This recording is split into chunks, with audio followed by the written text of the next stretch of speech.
Pour rappel, donc l'OM a officialisé l'arrivée de Gattuso qui succède donc à Marcelino, enfin qui succède à Bernardo, mais voilà, en tant qu'intérimaire. Est-ce que, donc voilà, dans ma question, est-ce que pour toi, Raphaël, est-ce que c'est un vrai choix ou est-ce que c'est plus entre guillemets, pas par dépit, mais par voilà, faute de mieux, entre guillemets, le choix Gattuso à l'OM? Je pense que c'est un vrai choix, mais pas par le nom, mais plutôt par la durée du contrat. Et il le prend pour jusqu'à la fin de la saison, c'est-à-dire en pompier de service que sait faire Gattuso. Donc c'est un vrai choix. S'il l'avait pris comme les rumeurs le disaient pour Lyon pour un projet à long terme, là j'aurais eu plus de mal. Après, peut-être qu'il réussira et qu'il sera prolongé, mais en tant que pompier de service, je trouve que c'est le rôle qui peut très bien lui aller. Euh, Enfin, tout le monde sait comment il est, hein, donc c'est pas vraiment dire plus. Mais c'est le rôle, et je trouve ça intéressant d'avoir donné un contrat si court à un joueur comme ça, et que lui ait accepté. Ça montre aussi l'importance que peut avoir un club comme Marseille, même si Gattuso n'a plus l'image qu'il avait avant quand il est passé par Milan ou par Naples, où c'était un entraîneur plutôt séduisant dans l'idée, où il pouvait rebondir dans des plus gros clubs que Marseille.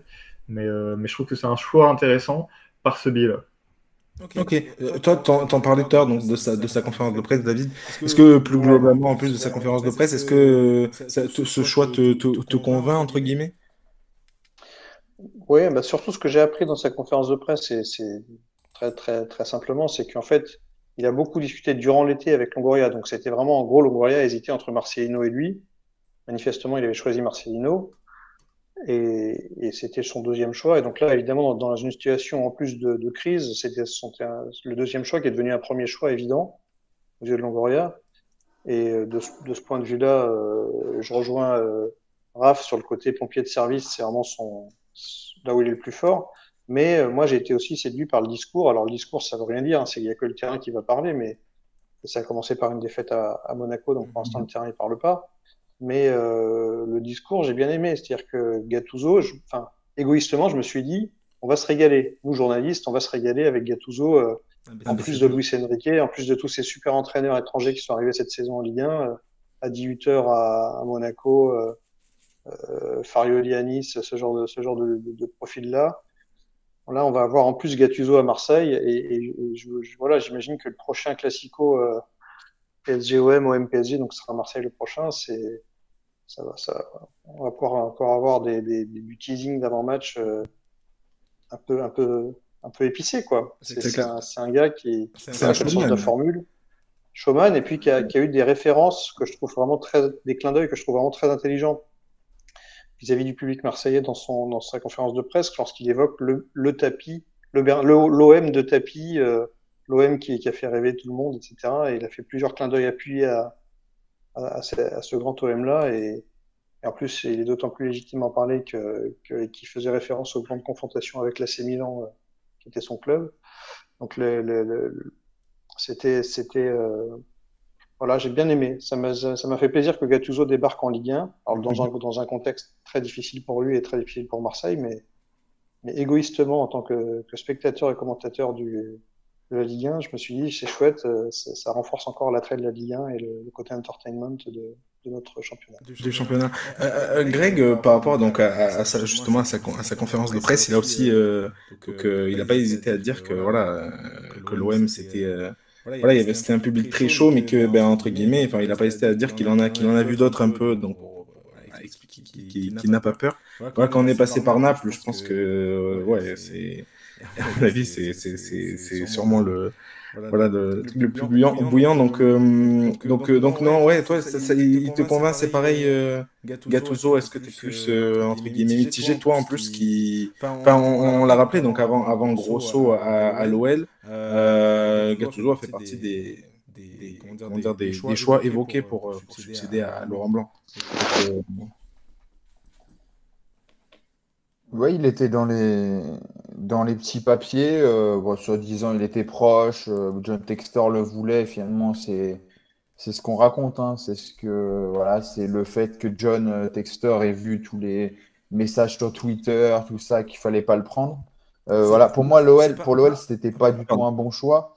Pour une simple. Comment? Non, j'allais dire, c'est pas le. Pour Comment une dire? simple et bonne raison, c'est qu'en fait, Bon, attends, je vais te juste poser ma question.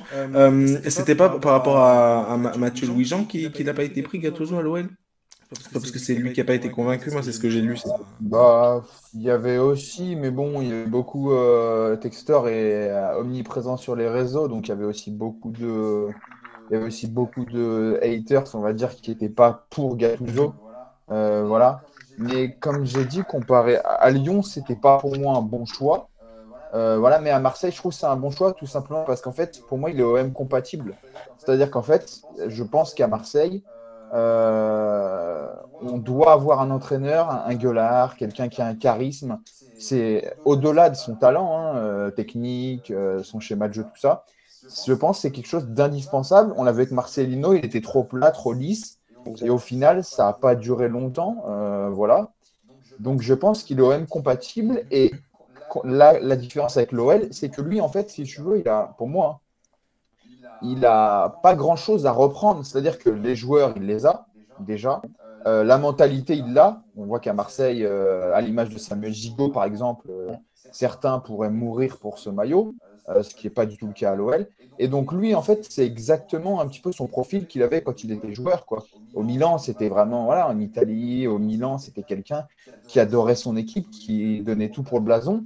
Et je pense qu'il est OM compatible. Alors, au-delà de son talent technique, tout ça, dans le jeu, je pense, il va leur fournir un discours qui va, je pense, convenir au vestiaire. Et comme a dit Raph, en plus, c'est un pari parce qu'il lui offre un an de contrat, enfin la saison, et il lui offre un an de plus si jamais, je crois, qu'il finit sur le podium, il me semble.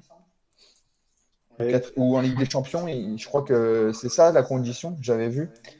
Mais au-delà de ça, je trouve que c'est un bon choix parce que c'est ce qu'il fallait à Marseille pour, entre guillemets, remettre l'église au milieu du village. Ok, vous êtes tous à peu près d'accord sur le fait que donc il est Marseille compatible, notamment voilà, par son caractère.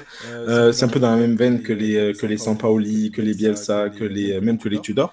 Mais vous m'avez pas beaucoup parlé entre guillemets de ses échecs, de ses nombreux échecs dans les clubs par lesquels il est passé, notamment le dernier Toko FC Valence. C'est pour ça que donc Raph en parlait d'ailleurs tout à l'heure. C'est vrai que quand il était au Milan, c'était plutôt un coach voilà qui pouvait faire rêver, je sais pas, mais voilà. Mais là, on a plus l'impression depuis donc son passage à Valence que c'est plus un entraîneur de deuxième voire troisième zone.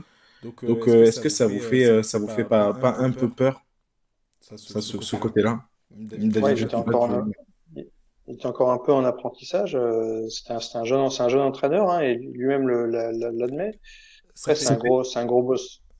C'est un gros bosseur. Il s'est mis apparemment, il s'est entouré d'un gros staff. Il fait beaucoup de vidéos, etc. Je pense que lui-même, il a appris de ses propres erreurs. Hein, ça fait 10 ans qu'il entraîne. 10 ans, ouais. Ce qui est jeune pour un entraîneur.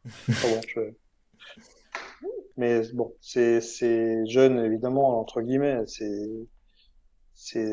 Voilà, Non, on va dire au plus haut, entre guillemets, au plus haut niveau, avec des clubs, on va dire, ronronnants, ouais, c'est vrai que c'est sa quatrième expérience, du coup. Fallait qu'il trouve un club adapté à lui, et peut-être que Marseille est celui-là.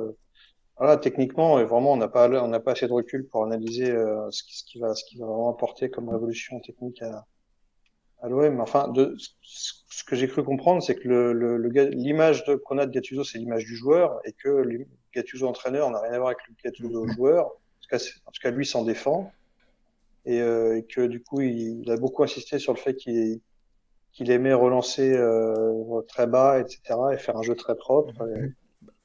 Il est un peu de la même école que, entre guillemets, bon, même si Greg, je pense qu'il va peut-être sauter de sagesse, mais parce qu'il adore, je sais, de Zerbi. Il est un peu, entre guillemets, de cette école-là, des Zerbi, voilà. Gasperini, etc. La nouvelle génération des jeunes coachs italiens, comme Farioli qui est arrivé à Nice aussi, avec ce genre de façon de faire, quoi. Donc de mentalité, du moins. C'est intéressant, on va voir s'il y arrive. Et puis, il est aussi... Rapidement, il est aussi, on va dire, c'est un petit Ancelotti. C'est-à-dire qu'il a souvent, très très souvent été coaché Et tout le monde, il y a beaucoup de personnes qui le disent, notamment des spécialistes, qui disent que c'est un petit peu un enfant d'Ancelotti. Et Ancelotti, on voit sa carrière, elle est brillante. Voilà. Et puis à Valence, rapidement, pour dire, certes, il a, entre guillemets, pas été très bon, mais à Valence, ça va mieux cette année, mais il ne faut pas oublier qu'il y a quelqu'un qui s'appelle Peter Lim, qui est le propriétaire. Et je ne vais pas rentrer dans les détails, il me faudra aller voir d'autres choses. Mais Peter Lim, c'est jamais très simple avec lui. Valence n'est pas très bien géré, donc c'est jamais simple, quoi. Hein. C'est comme Laurent Blanc à l'OL qui a raté, c'est pas un mauvais entraîneur, c'est que aussi vis-à-vis de la direction, aussi il y a des complications. Non, mais Greg en parlait, c'est vrai qu'à chaque fois il arrive dans un club où c'est pas entre guillemets facile d'arriver, parce que enfin bref, je peux essayer de résumer rapidement, mais du coup il arrive donc à l'AC Milan en 2017, le club est 7e, il vient d'être acheté, donc il parle, enfin voilà, il vient d'être acheté, et donc il y a 11 recrues qui viennent d'arriver aussi juste avant lui, donc 11 recrues qui viennent d'arriver pour 200 millions d'euros. Donc il prend le club, voilà, 7e, il finit 6e. Naples, sa première saison, donc il arrive en 2019, et c'est vraiment, pour le coup, vraiment la crise à Naples, qui a 9 matchs sans victoire. Les joueurs ont même décidé donc, de ne pas respecter la mise au vert de leur ancien coach, qui a été donc licencié, comment donc, le président de Naples voilà, a mis des coupures financières, et les joueurs certains joueurs, pour beaucoup, n'ont été rémunérés qu'à 50%. Et il termine finalement 7e. Et Valence, donc c'est ce que Greg nous précisait. Donc voilà, avec Peter Lim, etc. Donc c'est clair que, ouais, même on a vu le Valence de l'année dernière qui évite la relégation pour, je sais plus exactement combien de points, mais vraiment pas beaucoup. Ils ont flirté toute l'année avec la zone rouge, et là donc il arrive à Marseille juste après donc ce qui s'est passé avec Marcelino et avec Longoria et avec la fameuse réunion. C'est un peu un coach qui a pas peur, en tout cas. En tout cas, c'est un truc qu'on peut dire, c'est qu'il n'a pas peur des conditions difficiles. Ça c'est sûr. Je voulais vous faire réagir par rapport à quelque chose que j'ai lu. C'était donc Luis Enrique qui encensait donc Gattuso à l'époque où Gattuso entraînait donc justement Valence. On en parlait, donc voilà, il avait réagi sur comment ça s'appelle, sur sa chaîne Twitch. Il avait été questionné donc à savoir quelle équipe il aimait bien regarder en Liga, et il n'a pas hésité à répondre Valence. J'aime regarder le Valence de Gattuso.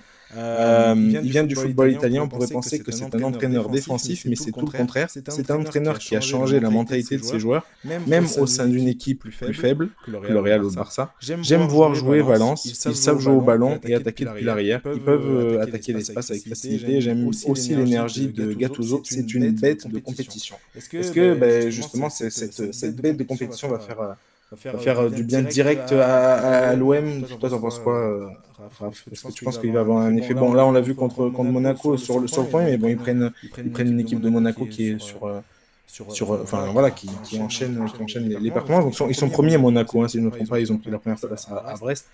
Donc ils prennent une équipe de Monaco, donc c'est peut-être pas le meilleur truc pour commencer, mais est-ce que toi, t'es convaincu par ce côté-là de Gattuso?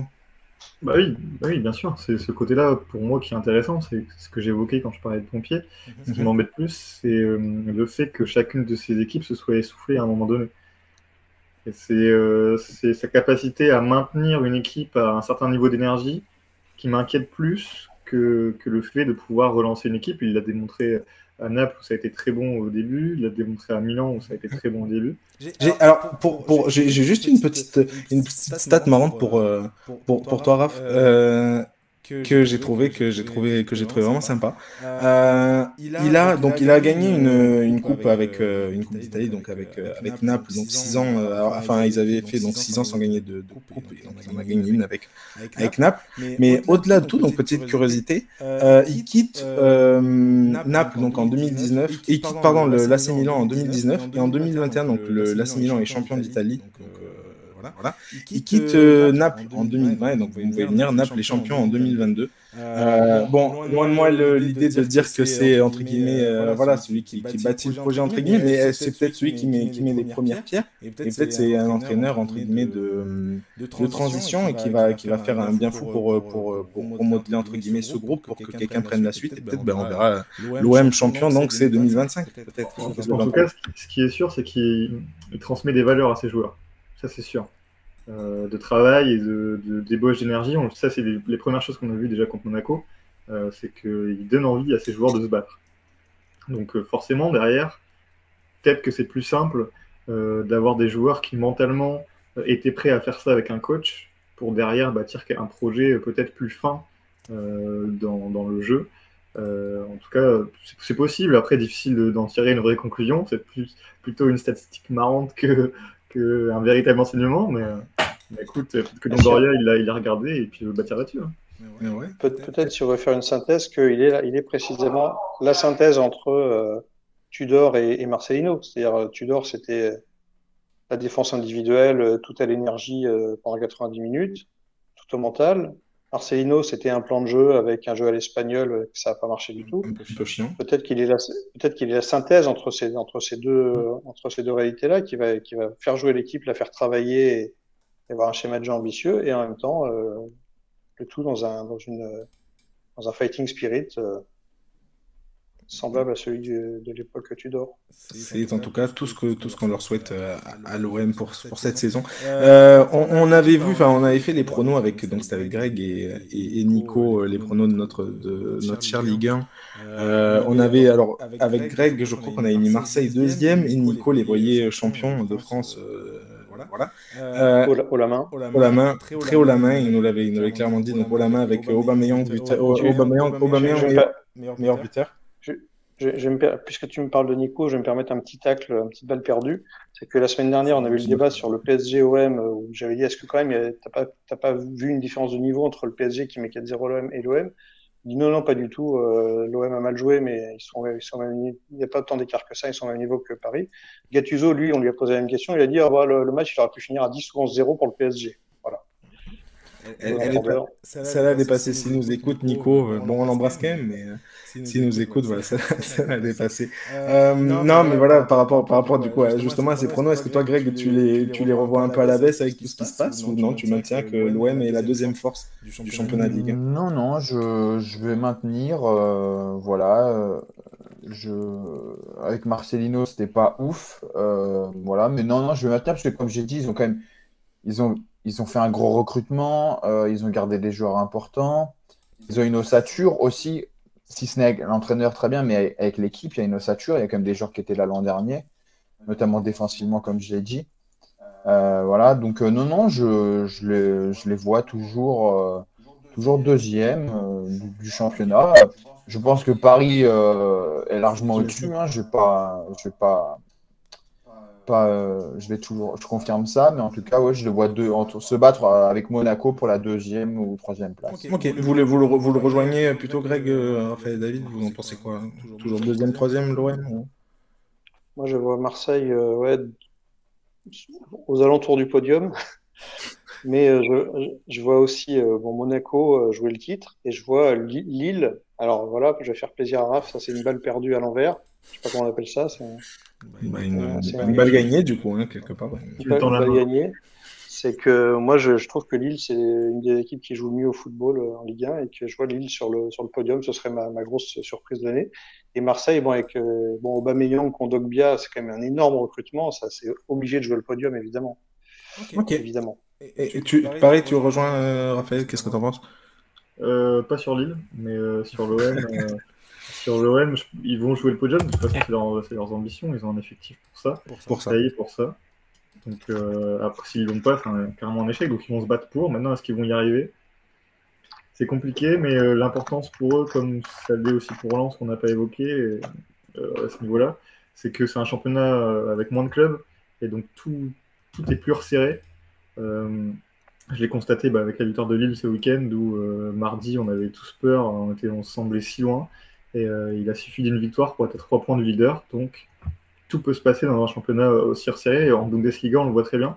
Donc, ils vont se battre pour, en tout cas, c'est sûr. Ok, bon, ben, très bien. En tout cas, voilà, on leur souhaite à nos amis marseillais, s'ils nous écoutent, on leur souhaite de faire une belle saison avec Gattuso et que